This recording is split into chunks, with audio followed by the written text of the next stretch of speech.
यही वो जगह है जहाँ पे लड़की रात के अंधेरे में अपने आशिक से मिलने के लिए आती है और उसका डेड बॉडी सुबह होते हुए उसका डेड बॉडी मिल जाता है।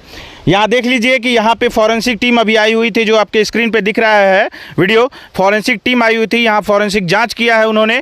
यहाँ ब्लड का जो सैंपल मिला है और भी चीज़ें जो मिली हैं उस चीज़ की जाँच की जा रही है। बारीकी से यहाँ जाँच किया जा रहा है कि आखिर ऐसा कहाँ हुआ है। और अभी तक आशंका ये जताई जा रही है, जिस तरह से अभी फॉरेंसिक टीम यहाँ आई हुई थी और जिसने जांच किया यहाँ पे, उनका अंदाज़ा ये है कि यहाँ पे उस लड़की की हत्या नहीं की गई है, उसकी हत्या कहीं और की गई है और वहाँ से ला के यहाँ पे उसको रख दिया गया है। क्योंकि ब्लड का जो सैंपल मिला है वो केवल थोड़ा सा छींटा लगा हुआ है, लेकिन अगर मर्डर होता तो वो कहीं और भी और दूर तक वो छींटा गया होता। लेकिन ऐसा आशंका जताया जा रहा है कि उसकी मर्डर कहीं और हुई है, लेकिन इसकी पुष्टि अभी तक हो नहीं पाई है।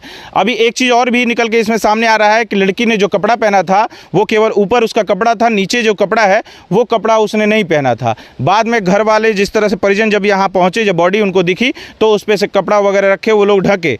लेकिन ये भी आशंका जताई जा रही है जिसकी लेकिन अभी तक प्रशासन ने पुष्टि नहीं की है, किसी ने पुष्टि नहीं की है।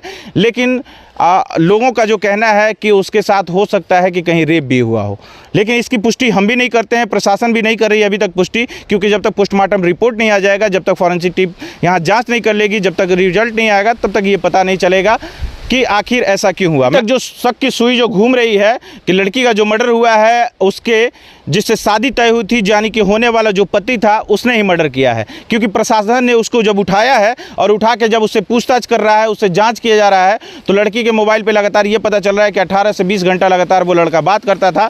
लड़की किसी और से बात नहीं करती थी, डायरेक्ट उसी से बात होती थी। तो इसलिए लड़के को उठाया भी गया है, लड़के से अभी पूछताछ की जा रही है, लड़के से जाँच किया जा रहा है कि आखिर लड़के का इसमें संलिप्तता कितनी है और क्या है। लेकिन प्रशासन ने अभी तक इसकी पुष्टि नहीं की है। अभी तक प्रशासन ऑथराइज इसको ऑथेंटिक खबर उसने अभी नहीं दी है, क्योंकि अभी तक कुछ क्लियर नहीं हो पाया है कि आखिर मर्डर किसने किया है। फैमिली मेंबर जितने लोग हैं, फैमिली मेंबर का ये कहना है कि मर्डर जो हुआ है, जो घटना हुई है, वो जिस लड़के से शादी तय हुई थी उस लड़के ने ही किया है। क्योंकि इसके पहले जो है वो लड़की किसी और से बात नहीं करती थी, किसी और से उसका कोई लव अफेयर नहीं था। लेकिन अभी आप देख रहे हैं कि यही वो जगह है जहां की अभी हम गोपालपुर थाने क्षेत्र के रतनपुरा गांव में है और यही वो जगह है जहां पे पिंकी का यहाँ पे बॉडी मिला। और 4 बजे शाम को जब पिंकी के यहाँ पे कुछ लड़के बकरी चलाने के लिए जब पहुँचे तो उसका बॉडी यहाँ देखे, फिर जाके परिजन को बताया, परिजन फिर आनंद फानंद ने प्रशासन को कॉल किया, प्रशासन आई और प्रशासन उसके बाद यहाँ से डेड बॉडी उठा के फिर ले जाके पोस्टमार्टम के लिए गई है। उसके बाद अभी तक पोस्टमार्टम का रिजल्ट आया नहीं है। आज उसकी डेड बॉडी जलाई जा रही है, आज उसका अंतिम संस्कार किया जा रहा है। और यहाँ देख रहे हैं कि फॉरेंसिक टीम आई हुई थी जिसने जांच किया, ब्लड का सैंपल लिया, सारी चीज़ें की। यहाँ पे चारों तरफ से बैरिकेडिंग की गई थी कि यहाँ पे किसी तरह का कोई एविडेंस मिटाने का कोई कोशिश नहीं किया जाए, किसी तरह से कोई चीज़ें नहीं हो। बाकी देख रहे हैं कि लगातार इस तरह की जो खबरें हो रही हैं कि प्रेम प्रसंग में अक्सर लोगों की जान चली जा रही है, हत्या हो जा रही है, तो उसके बावजूद भी लड़के लड़कियां जो है वो संभल नहीं रहे हैं, वो अभी भी प्रेम प्रसंग में एकदम पड़ रहे हैं और प्रेम प्रसंग में पड़ के इस तरह से घटना जो है हो जा रही है।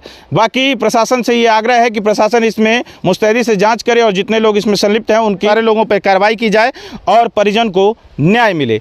बाकी आप लोगों की क्या प्रतिक्रिया है इस खबर के बारे में, ये हमें कॉमेंट बॉक्स में जरूर लिखिएगा। मिलते हैं किसी दूसरे वीडियो में, तब तक के लिए जय हिंद।